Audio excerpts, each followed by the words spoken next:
ScouterStan. Want to talk a little bit about the position of scribe within the troop.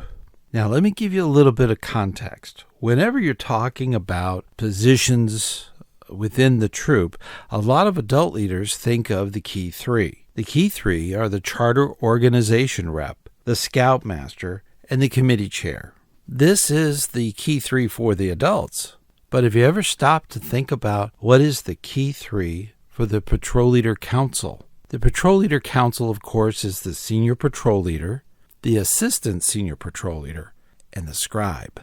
The scribe's not a voting member per se, but in the Patrol Leader Council, they are responsible to take all of the notes, the minutes of that meeting.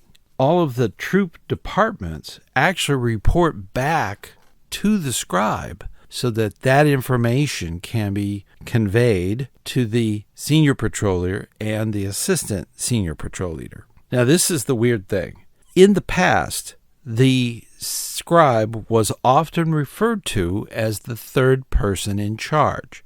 Now, this was certainly true in the 70s and 80s. Now, I think it kind of changed in the 90s and on. The scribe position is extremely important. It actually is the youth working with committee members in advancement and in finance. Now, many troops today have what is known as a troop guide. I think of a troop guide as more of like a lead patrol leader that works really with the first year emphasis patrol. And the troop guide has different people that he reports to. So it's a little bit different as far as the troop guide. Now, the actual job description, let's call it that, for the position of being a troop scribe is they must attend and keep a log at the Patrol Leaders Council, the PLC meeting. They are responsible in recording the attendance and dues payments of members.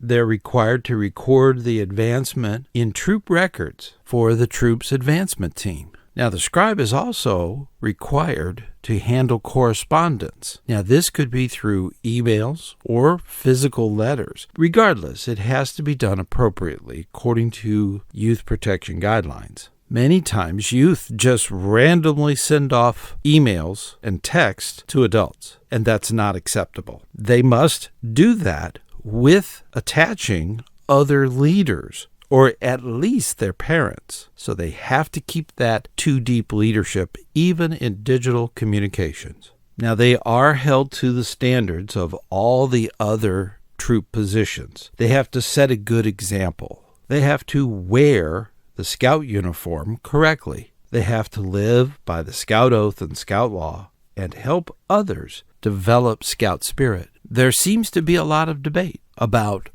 who would be third in charge. In my point of view, it would be the scribe. Even though they're not on any of the organization charts I could find, they still have a great deal of responsibility of doing reports and working with adult leaders for the benefit of the Patrol Leader Council. It's critical that we keep working with our youth in regards to their responsibilities for the troop. This is a wonderful opportunity to learn how to communicate, how to get a job done. And you know all about that because you work so hard with your youth. And it's greatly appreciated because the future is formed by what we do now. Keep up the really good work, and I'll see you on the trail.